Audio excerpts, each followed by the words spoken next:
Hello, my name is Malachias Harris, and I am doing a presentation on Tempest. So, yeah, I took 3 years of Latin in high school, and it was actually pretty fun. But I like the translations. Translations was my favorite thing. So, yeah. So, Tempest and accusative case is Latin phrase for the time. When you're talking about time as an object, if you were to use it in a nominative case, you would be talking about time as a subject. So it's kind of funny how we talk about time as an object, something that you can manage, balance.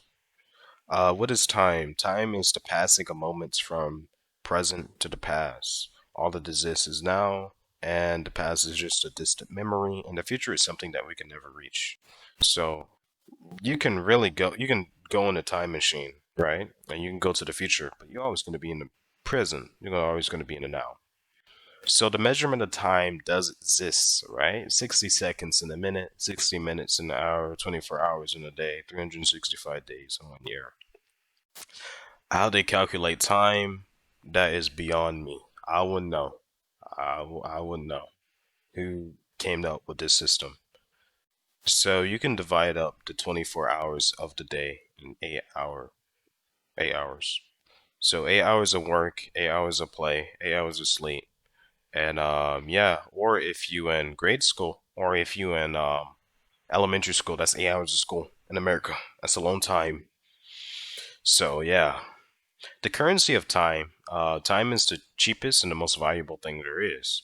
It's very easy to give away your time. That's why it's cheap. But the valuable thing is that once you have gave away your time, once you consume your time, you can never get it back by conventional means. I don't know what unconventional means for you to get your time back, but yeah.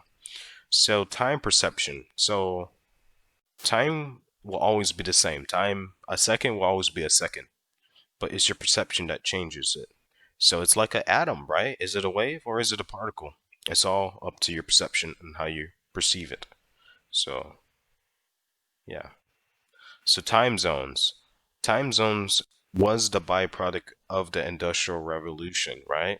So Britain is in the center of the world. Anything right of Britain, right? My right of Britain is +1. Anything left of Britain, -1. So that's what it is. Yeah. Yeah. So time in mathematics. So time plays a very important role in calculating distance and speed.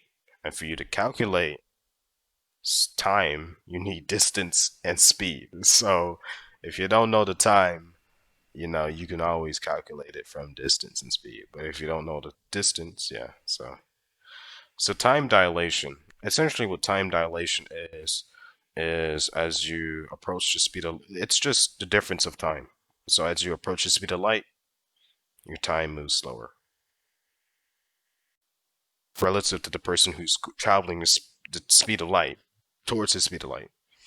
So, biological clocks. So, all life forms have a natural timing device that regulates the cycles of the circadian rhythm. So, circadian rhythm is like sleep and stuff. So, everyone has a ticking time bomb, right? Once the time is up, you die or you dead. So, the paradox of time. So we're going to talk about time travel. We're going to talk about many worlds, and we're going to talk about grandfather's paradox, right?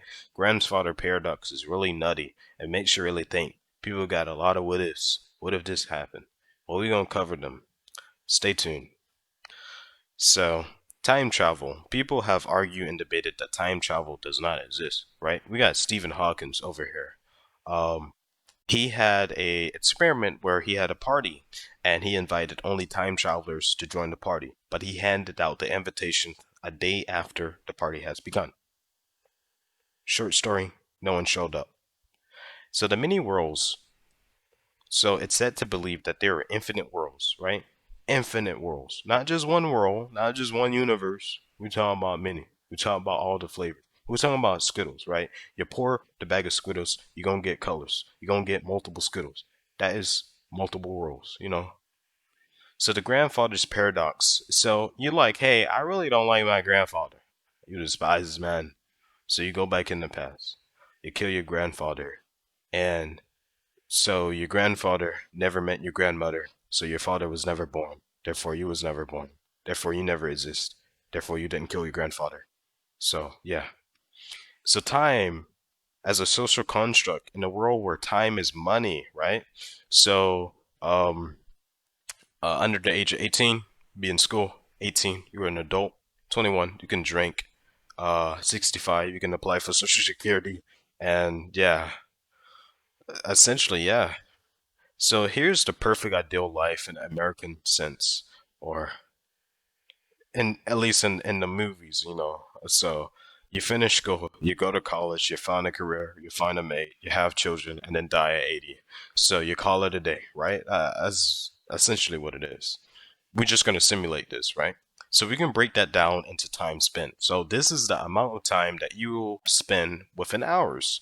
So you saying this is a lot of hours, and I'm like, yes, it is, but you know how long this an hour is. So there's not much time. You spend most of that time sleeping. Like that's a ridiculous amount of time sleeping. You know, that's a lot. So time is finite. And every single second that you exist on this planet or moment, time is consumed. So spend it doing what makes you happy. And by all means, licking the floor makes you happy. Lick that floor and be happy. Don't let no one tell you not to lick that floor unless it's not clean. Diverto. I digress. I leave in standing. This will conclude my presentation. Thank you for watching. Have a good day.